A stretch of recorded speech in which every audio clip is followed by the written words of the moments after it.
এটাই নাথুলা পাস। অবশেষে নাথুলা এসে পৌঁছালাম।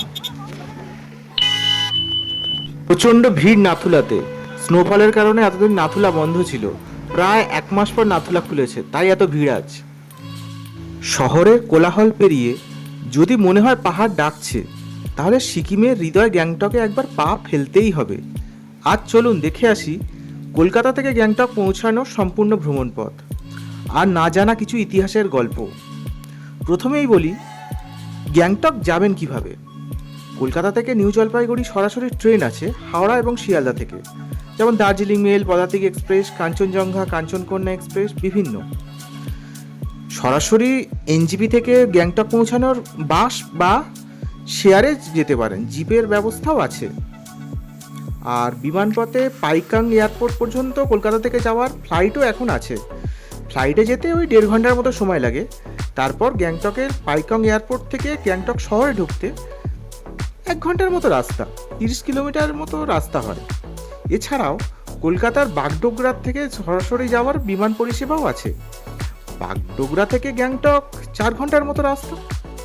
তবে আমি রেল অপশনকেই বেশি প্রেফার করি বলে ট্রেনকেই বেছে নিয়েছিলাম। কলকাতার শিয়ালদা স্টেশন থেকে দার্জিলিং মেলে এনজেপি থেকে গাড়ি বুক করে গ্যাংটক। শেষে একটা কথা বলতে চাই, কলকাতা থেকে গ্যাংটক এটা শুধু একটা যাত্রা নয়, এটা যেন একটা রূপকথার পথে হাঁটা, যেখানে প্রতিটা বাঁক বদলালেই দৃশ্য, প্রতিটি শ্বাসে মিশে যায় মেঘ আর শীতলতা। সিকিম শুধু পাহাড় নয়, এটা একটা ভালোবাসা, যেটা যেন হৃদয় ছুঁতে যায়। যেখানে যাচ্ছি সেই সম্পর্কে কয়েকটা কথা বলে রাখি। গ্যাংটক মানে কিন্তু ইতিহাস আর সংগ্রাম ও আত্মপরিচয়ের গল্প। গ্যাংটক একটা সময় ছিল নামগ্যাল রাজবংশের রাজধানী। সিকিম ছিল একটা স্বাধীন রাজ্য। 1975 সালে সিকিম ভারতের অন্তর্ভুক্ত হয়। তার আগে অবধি এটা ছিল একটা রাজতান্ত্রিক রাজ্য। গ্যাংটক শব্দের মানে হচ্ছে উঁচু পাহাড়ের চূড়া, আর ঠিক তেমন উঁচু এর সংস্কৃতি আর সৌন্দর্য। গ্যাংটকে অনেক কিছু ঘোরার জায়গা আছে, যেমন রুমটেক মনেস্ট্রি, এমজি মার্গ, হনুমান টক, গণেশ টক। আমি সবই দেখাবো আমার ভিডিওতে, আপনারা কিন্তু এই ভিডিওটা দেখতে থাকুন। সিকিমের ভৌগোলিক অবস্থান আর কিছু ইতিহাস সম্পর্কে কয়েকটা কথা বলে রাখি। সিকিম ভারতের এমন একটা রাজ্য যার উত্তরে আছে তিব্বত মানেই চীন, আর পূর্ব দিকে আছে ভুটান, আর পশ্চিমে নেপাল। এই 3টি দেশের ঠিক সংযোগস্থলে সিকিমের অবস্থান। এই কারণে সিকিম স্ট্র্যাটেজিক দিক থেকে ভারতের এক অত্যন্ত গুরুত্বপূর্ণ একটি রাজ্য। সিকিমের নাথুলা পাস দিয়ে একটা সময় চীন ভারতের বাণিজ্য চলত, যা ইতিহাসে সিল্ক রুট নামে পরিচিত। তবে পরবর্তীকালে ইন্দো-চীন যুদ্ধের সময় এই সিল্ক রুটের বাণিজ্য বন্ধ হয়ে যায়।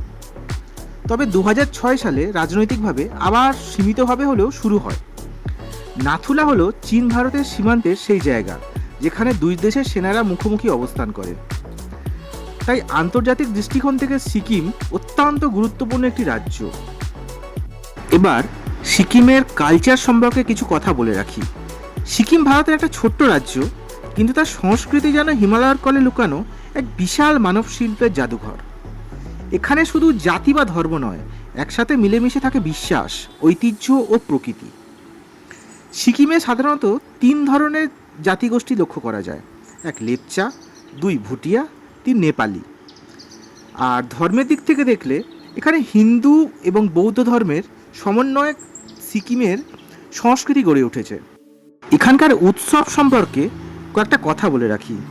এখানে 3টি খুব বড় বড় উৎসব পালন হয়। একটা হচ্ছে লেসার হচ্ছে নববর্ষ, আর একটা হচ্ছে সাগা দাভা। এটা হচ্ছে বৌদ্ধদের জন্য খুব পবিত্র একটা দিন। গৌতম বুদ্ধের জন্ম, জ্ঞানলাভ এবং মহাপরিনির্বাণের স্মরণে এই সাগা দাভা অনুষ্ঠানটা পালন করা হয়। এছাড়া দশই তিহার, এটা মূলত নেপালিদের একটি উৎসব। আমরা কলকাতায় যেটাকে দুর্গাপূজা বলে থাকি, দশই তিহার হচ্ছে সেই একটি দুর্গাপুজো সম্পর্কিত একটি উৎসব। এবার এখানকার খাওয়া দাওয়ার কথাটা বলতেই হবে। মোমো আর থুপ্পা, এটা কিন্তু সিকিমের অধিবাসীদের কাছে একটা খুব জনপ্রিয় খাবার। আমরা যারা বাইরে থেকে এখানে বেড়াতে আসি, আমরা সাধারণত মোমোটা এখানে খুব খাই। তবে এখানে একটা কথা বলতেই হবে, এখানকার অধিবাসীরা কিন্তু বেশিরভাগই ভেজ মোমো খায়। আমি পুরো গ্যাংটক ঘুরে কোথাও ননভেজ মোমো পেলাম না। আপনারা যদি কোথাও ননভেজ মোমো পেয়ে থাকেন, সেটার ঠিকানাটা অবশ্যই আমাকে এই ভিডিওর কমেন্ট বক্সে দেবেন কিন্তু। এবার মূল ভিডিও শুরু করার আগে একটা ছোট্ট কবিতা বলছি। সিকিম জুড়ে রঙের খেলা, ফলে ফুলে পাহাড় ভেলা, শান্তি মেলে নীরব টানে, মন হারায় গুম্ফার প্রাণে। পাহাড় জাগে রাঙা আলোয়, গুম্ফায় বাজে প্রার্থনা, রঙ্গিত তিস্তায় বহে কত না জানা ইতিহাস। পাহাড় মানেই ভালোবাসা, পাহাড় মানেই ভালোবাসা।